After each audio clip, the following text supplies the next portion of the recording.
Bonjour à tous. Aujourd'hui, on va faire le point sur les sanctions disciplinaires.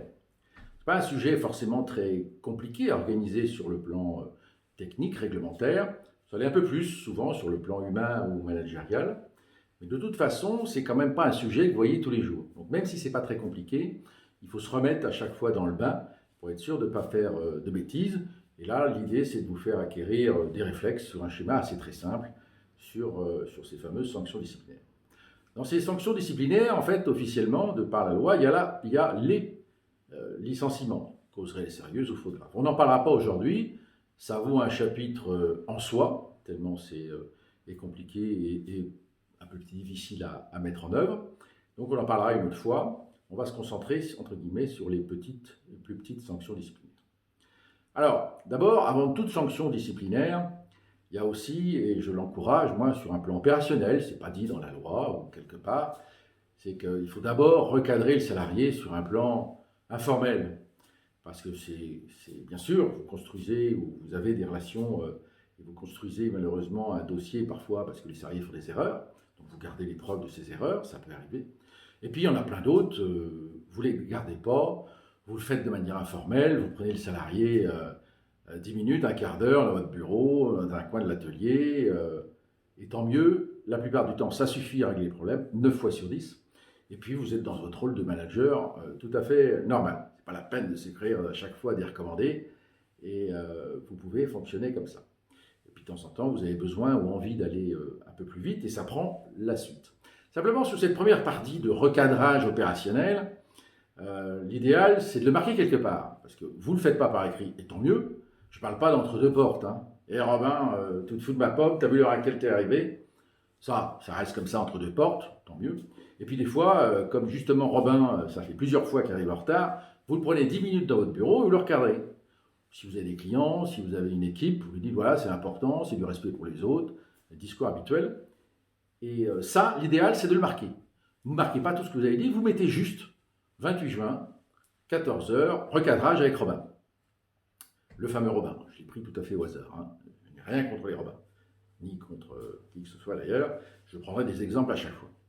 Et donc, l'avantage, c'est que quand vous venez nous voir en disant bon, il faut m'aider à écrire une lettre parce qu'il y en a marre, là, c'est plusieurs fois que je lui dis qu'il ne comprend pas, donc je voudrais un peu officialiser les choses. Et là, on se retrouve avec une question de ma part, par exemple, qui dit bon, bah alors, vous lui en avez déjà parlé de ce problème? Oui, bien sûr, plusieurs fois. D'ailleurs, la dernière fois, c'était il n'y a pas si longtemps. Hein, Jocelyne, c'était quand la dernière fois? Février? Non, début du mois. Il n'y a pas longtemps. Ouais, il n'y a pas longtemps. Et moi, qu'est-ce que je fais dans une lettre quand on fait un avertissement? On dit voilà, opérationnellement, humainement, vous en a parlé plusieurs fois. Et donc, c'est quand même mieux de dire, imaginez, je vous ai vu en entretien le 28 juin à 14 heures. Vous n'avez pas de preuve, c'est pas grave, vous le dites, vous le savez, vous l'avez mis dans un calepin. Le 28 juin à 14 heures, je vous ai déjà dit que vos retards répétés, ça commençait à bien faire. Maintenant, je vous le mets par écrit. C'est mieux que vous souvenez que le mois dernier, vers le début, là, au beau jour, je vous ai vu pour vous dire que ça commençait à bien faire. Instinctivement, vous voyez qu'il y a une différence. Avant même de penser à la preuve, au contentieux ou autre chose, pensez simplement opérationnellement. Quand vous affirmez quelque chose avec des faits, donc généralement une date et un lieu, en dehors des reproches, effectivement, la crédibilité est énorme. Et instinctivement, vous avez plus de portée vis-à-vis du salarié qui se dit, bah, effectivement, ça s'est vu, ou du moins, le chef, ça commence à énerver parce qu'il note. Et donc ça a de la portée, bien sûr, éventuellement si on écrit une lettre, elle a plus de gueule, pardonnez-moi l'expression, mais même pour le salarié, en termes de management, il se dit, voilà, c'est plus cadré. Donc quand vous faites un entretien informel pour recadrer un salarié, notez-le. Vous passez 10 minutes avec lui, je m'en fiche, vous mettez 14 heures le 28 juin, recadrage Robin, point barre, ça suffit. Ce que vous êtes dit, ça paraît assez évident, c'est pas ça le sujet. Ça servira et c'est toujours bien plus sérieux, et puis c'est humain, vous ne vous souvenez pas de la dernière fois que vous avez engueulé Robin. Donc ça, c'est la chose un peu managériale, pas du tout technique, et qui permet, généralement, quand c'est arrivé une fois ou deux, ou parfois qu'une seule fois, encore une fois, hein, ça vous permet de commencer à écrire, parce que, justement, vous en avez marre. Alors là, vous avez plusieurs sanctions qui vous sont offertes. Je vais en citer 5, même 5 en fait, dont il y en a quand même 2 ou 3 qui ne servent pas. D'accord? Alors le plus petit niveau, hein, c'est le blâme.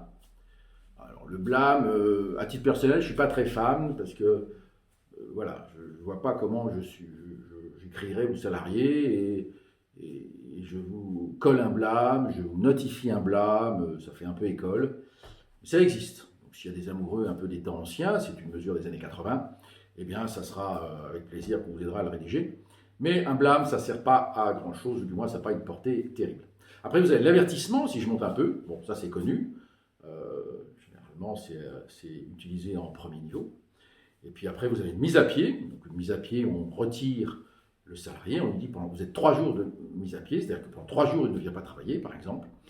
Et pendant 3 jours, il n'a pas de salaire. Donc, la mise à pied, c'est la seule sanction qui va priver de salaire le collaborateur. Puis après, vous avez 2 mesures à utiliser quand même avec parcimonie, pardon. C'est la mutation disciplinaire. Alors, vous changez de service, vous changez d'endroit, vous changez d'établissement. Ça existe sur le principe, il y a énormément de garanties actuellement en France sur la mobilité, sur la notion de, voilà, est-ce que c'est dégradant ou pas dégradant. Donc c'est à utiliser vraiment très rarement. À titre personnel, je pense que j'ai une question tous les 2-3 ans maximum, et ça suffit. Franchement, en plus, muter un salarié pour des raisons disciplinaires, c'est pas facile à vivre après, parce qu'il faut vivre avec le salarié après. Donc vous lui avez quand même mis un coup sur la figure, donc il va se rendre compte pendant 1 an, 2 ans, 3 ans. Il a une mise à pied, un avertissement, il n'est pas content, ça passe, il n'y a pas d'effet. Mutation, si vous l'avez changé d'endroit ou changé de service, il va s'en souvenir pendant très longtemps. Dans le même genre d'idée, il y a la dernière sanction autre que le licenciement, c'est la rétrogradation, donc disciplinaire. Ça aussi, c'est à manier avec précaution parce que voilà, ça peut être le plan managérial, vous rétrogradez quelqu'un, il va se souvenir de la sanction pendant des années, parce que pendant des années, il va la vivre. Encore une fois, c'est du long terme, donc c'est pas facile à vivre. Et puis en plus, là aussi, il y a des garanties. Il faut le faire avec une certaine différence, effectivement de salaire, mais il ne faut pas que ça soit dégradant, il faut que ça soit justifié, proportionné, enfin, c'est possible, mais moi, je ne vous conseille pas. C'est difficile à manager dans le temps. Donc en fait, il nous reste 2 mesures phares, entre guillemets, qui sont l'avertissement et la mise à pied. La différence majeure, c'est que l'avertissement n'a pas besoin de procédure. Vous prenez une lettre, vous écrivez ce que vous lui reprochez, il y a des formes. Vous pouvez terminer de façon un avertissement un peu solennel, un peu moins solennel, un peu plus dur. Mais c'est une lettre que vous envoyez directement au salarié pour lui rappeler ce qu'il a mal fait dans son travail, en tout domaine. La mise à pied, c'est la même idée. Vous allez à la fin faire une lettre, sauf que vous êtes obligé de faire une procédure comme une procédure de licenciement. C'est-à-dire, vous convoquez le salarié à un entretien préalable, vous respectez un délai de plusieurs jours. Une semaine après, en gros, il a son entretien, après que vous l'ayez convoqué par recommandé ou remise en main propre, comme vous voulez. Une semaine après son entretien, vous faites l'entretien, vous lui reprochez ce que vous avez à lui reprocher, il a le droit de se défendre, il a le droit de se faire assister aussi lors de cet entretien. Et puis quelques jours après, vous lui notifiez par écrit, donc vous envoyez à nouveau une lettre recommandée, pour lui dire ce que vous avez retenu comme sanction, qui peut être, on ne retient pas comme sanction parce que vous avez très bien, on s'est mal compris, ou alors la plupart du temps, on câble une sanction 1 jour, 2 jours, 3 jours, jusqu'à 5 jours de mise à pied, la plupart du temps, avec la retenue correspondante de salaire, donc il va perdre 1, 2, 3 ou 5 jours de salaire. Donc voilà, la différence sur la forme, c'est que l'avertissement se notifie directement avec une lettre, et la mise à pied doit passer par une procédure, je vous dis, convocation, entretien, notification. Alors il faut choisir dès le début en fait, et puis qui peut le plus peut le moins. C'est-à-dire que si vous commencez un avertissement, vous ne dites pas, après avoir notifié l'avertissement, en fait, je regrette. Allez, je lui renvoie une lettre pour lui coller une mise à pied. Ça ne marche pas. Ça marche pas. Vous ne pouvez pas non plus avoir 2 sanctions sur une faute. Donc, il faut choisir. Par contre, c'est vrai aussi que si vous convoquez pour une mise à pied, et donc vous faites la procédure un peu lourde, vous pouvez dire à la fin, bon, j'ai été un peu dur, on s'est mal compris, il a donné de bons arguments, et entre guillemets, sortir de la procédure avec un avertissement. Ça, c'est possible. Encore une fois, qui peut le plus, peut le moins. Tapez un peu fort avec une procédure lourde, vous sortez par un avertissement, ça c'est bon. Faut encourager parce que vous avez quand même un peu d'écrit, de recommandé, donc ça stresse un peu, donc Mais on ne sait jamais, ça c'est tout à fait possible. Par contre, si vous notifiez un avertissement, vous êtes fichu, ça s'arrêtera là. Vous ne notifierez, vous ne donnerez aucune autre sanction que cet avertissement sur la même faute. Donc voilà les deux différences majeures qui peuvent arriver. Alors, sur les sanctions, ce que je vous ai dit avant, c'est ce qui est signé par la loi. Blâme, avertissement, rétrogradation, mutation, ainsi de suite. Donc vous pouvez les asservir. À une limite près, c'est que dans les entreprises de plus de 50, maintenant, il faut qu'elles soient prévues dans le règlement intérieur.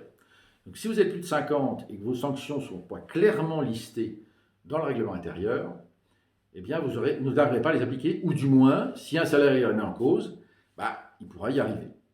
À l'inverse, dans les plus petites sociétés, vous n'avez pas besoin, même si effectivement, là aussi sur un plan opérationnel, quand le salarié est intégré, moi je trouve que même bien que dans les petites sociétés, on est, pas un règlement intérieur, mais on va dire un règlement simplifié qui rappelle les heures de travail, la façon de demander ses congés, le respect de la confidentialité des clients, hein, et les sanctions qui peuvent arriver. Bon, sans que ça soit détaillé ni que ça soit très fort, ça permet d'avoir un check-up au moment où le salarié rentre pour savoir quelles sont les règles de la communauté qui l'intègre.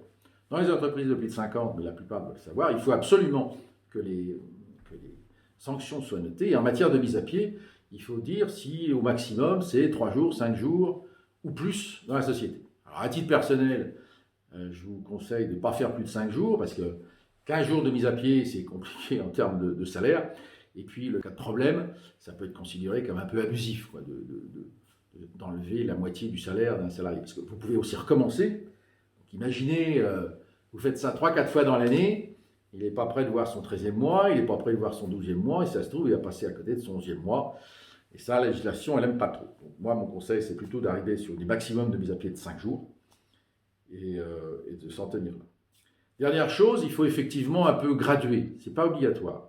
Si vous estimez qu'il y a une faute directe, si je prends un commerce, par exemple, une attitude agressive, grossière avec un client, on peut tout de suite aller à la mise à pied. C'est une faute assez grave, sans forcément justifier, bien sûr, le licenciement.